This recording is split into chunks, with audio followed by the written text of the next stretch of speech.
പൂതനാമോക്ഷം. അശരീരിയിൽ തന്നെ വധിക്കുവാൻ കുട്ടി പിറന്നു എന്ന് കേട്ടതോടെ കംസന്റെ മനോനില ആകെ തകർന്നു. ആ ശിശുവിനെ കണ്ടെത്തി വധിക്കുക തന്നെ, അങ്ങനെ മരണഭയം ഒഴിവാക്കണം, അത് തന്നെയായി ചിന്ത.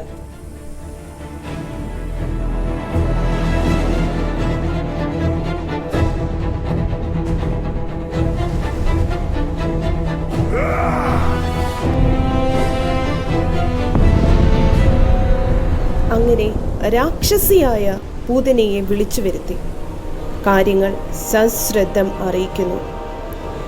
ഇപ്പോൾ ജനിച്ചിരിക്കുന്ന സകല കുട്ടികളെയും വധിച്ചു കളയുക എന്ന് കംസൻ ആജ്ഞാപിച്ചു. യജമാനന് വേണ്ടി ജീവൻ കളയാനും തയ്യാറായ പൂതന ദൗത്യം ഏറ്റെടുക്കുന്നു.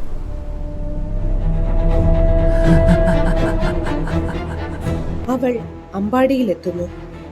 എന്നിട്ട് സുന്ദരിയായ ഒരു സ്ത്രീയുടെ വേഷം സ്വീകരിച്ചു.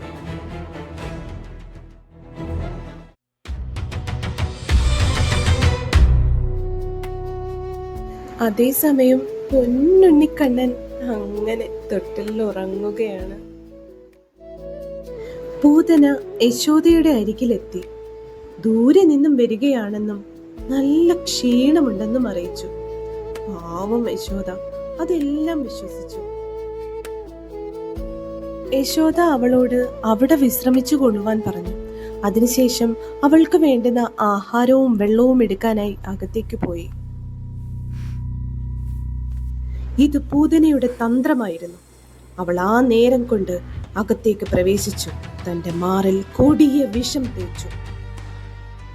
ഉറങ്ങിക്കിടന്നിരുന്ന ഉണ്ണിയെ അവൾ വാരിയെടുക്കാൻ ശ്രമിച്ചു.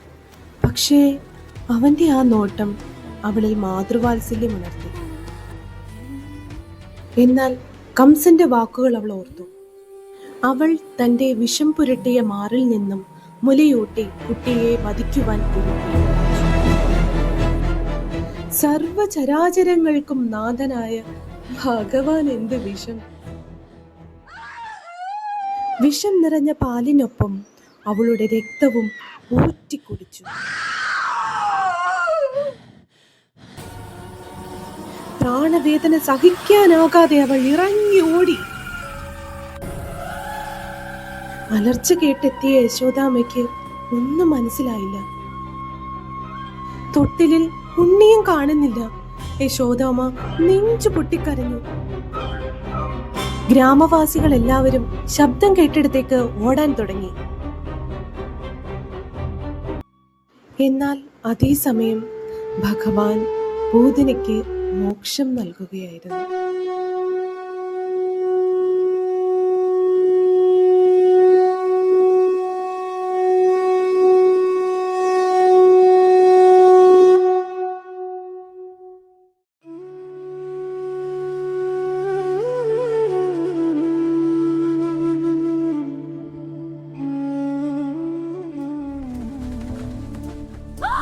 യശോദാമ്മ അവനെ വാരിയെടുത്തു. ഒന്നും അറിയാത്തതുപോലെ ആ കള്ള പൊന്നുണ്ണി കൃഷ്ണൻ യശോദാമ്മയോടൊപ്പം കളിച്ച് ചിരിച്ചു നടന്നു.